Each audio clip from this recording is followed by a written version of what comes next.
Hello everybody. Hello. Haha. Yeah, I was waiting for somebody to jump on there maybe. It's a bad time of day. Everybody's on their way home from work, getting supper ready and all that kind of stuff. I would imagine. Hey, this is Mike from Mike's Magic Auto Detailing and Paint Enhancement here in what has been a mighty fine weather day, Friday here in Sharpsburg, Georgia. I hope you guys are all getting ready for a great weekend. Whew. It's getting close to the end of the day, so I thought I'd do a video, kind of catch you guys up on what's going on with our 1993 Ford Lightning truck. Oh yeah, here we go with the photos again. Oh my goodness, I think what I was showing there was some of the scratching and micro marring on this hood. I've been on this hood since yesterday. Oh, there it is again, just another shot of that. I don't know why it was, but the passenger side was much worse than the driver's side. I'm not sure why. I can't explain that. And that is where I had done some damp sanding to go after some scratches that I did not think the compounding would get out. Either that or I tried to compound it out and it didn't work, and I went back and damp sanded it. There's another spot.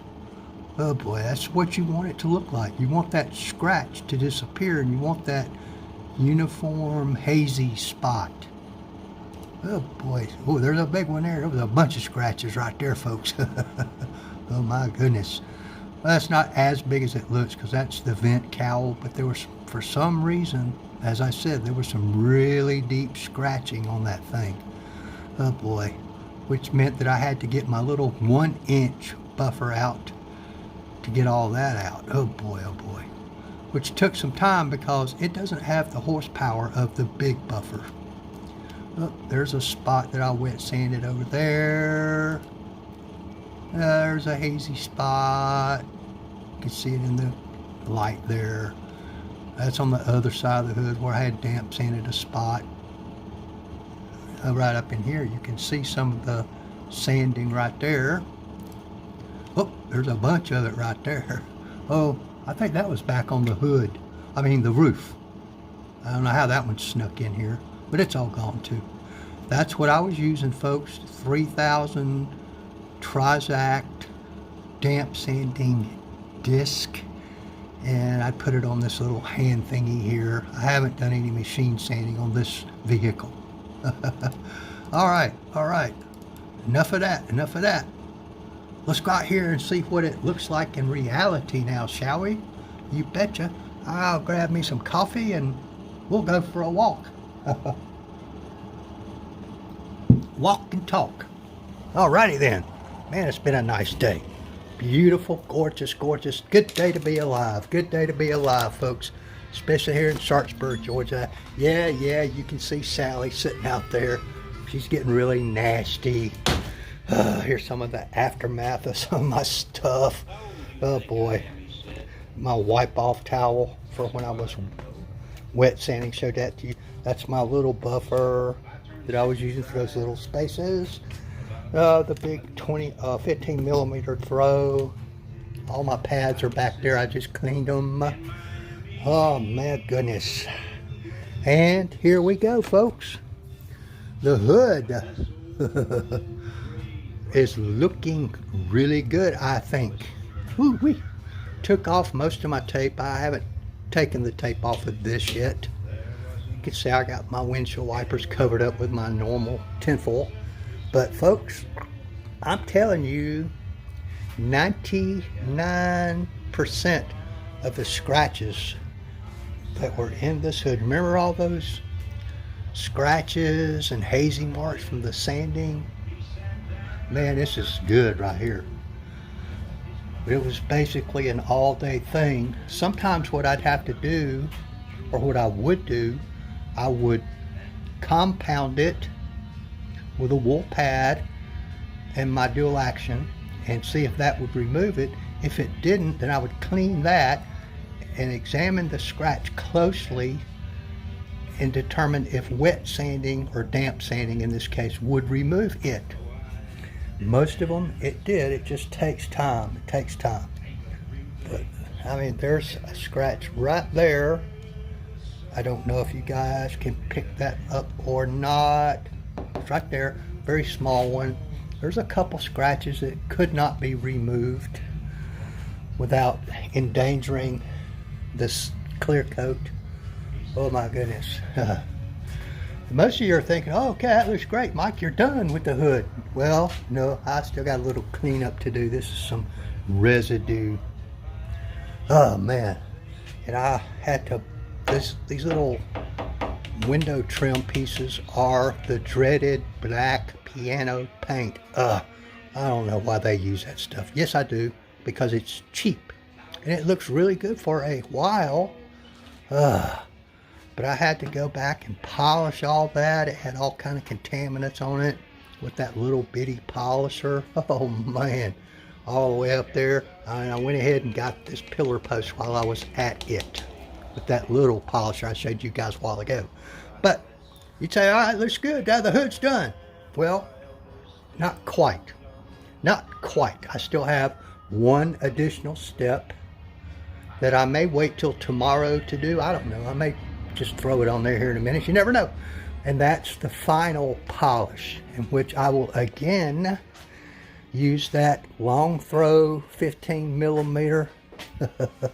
This side came out better than that side, and this side was worse to start with. I think it's because I was determined to fix this side. But I'll use that same 15 millimeter throw, long throw, dual action polisher, and some of these black Lake Country pads. They're very soft pads. They're for finish polishing, as we call it. And then I will have to choose between these two polishes. Final polish. Ooh, you see that Coke Chemie F601 and 301. What's the difference, you say? Well, you can look here, and this is a fine cut, and these little scales here, the top bar tells you how much cut that this has, and then the bottom one tells you how much polishing it can do. And you can see the 601 still has a decent amount of cut, but the 301 has almost none. So it's just a mirror polish, which I'm probably going to go with this one. I don't think I need any more cutting. I will go with this one and a super soft black pad, or maybe even a white pad. Don't know yet. I'll try the black one first with that stuff, see how it works out. I just mainly wanted to catch up my customer, Mr. Rick. It's slow going, brother. I'm hoping some of the vertical surfaces will go quicker, because normally they aren't as bad as the horizontal surfaces. But I'd say that's looking pretty good. We got a couple people propped in there, jumped in there. But like I said, it's all compounded now. All the sanding marks are gone. And now it gets the final polish. And then after I'm through with the entire vehicle, then it will get paint prepped again. And then we're going to put a titanium 8-month sealant on here. Oh yeah. Yeah. Which I go through a lot of paint prep. You know, because I've washed this thing, blah, blah, blah, blah, blah, and prepped it all up with the, you know, and after the clay bar, see, I used the quick detail, which leaves behind a little protection, a little polymer. So before I started buffing, I wanted to paint prep all of that off, because it's very slick. And once I started buffing, you leave that slickness on your clear coat or your paint, then all your buffer is doing is hydroplaning across the top of the clear coat, and you're not getting much done. You spend a couple of passes getting rid of that protection that was on there, and it also gunks up your pad. So I paint prep it off so that when I start buffing, I'm buffing virgin clear coat. And see, before I start the final polish, see that compound did the same thing. It leaves behind a little bit of stuff. You know what? Most people would say, hey, that's really good. Why are you going to bother final polishing it? Because that's what I do, and it will raise the gloss and shine considerably, I think, and get rid of some of, there's a little bit of a haze here and there from the wool pad if you really get down close and look at the paint closely. So it'll get rid of all that almost immediately. The final polish won't take long because you're only going to have to make 2 to 4 passes on it, and you can make your sections a little bit bigger so it moves a little quicker. But yep, still got work to do on this hood.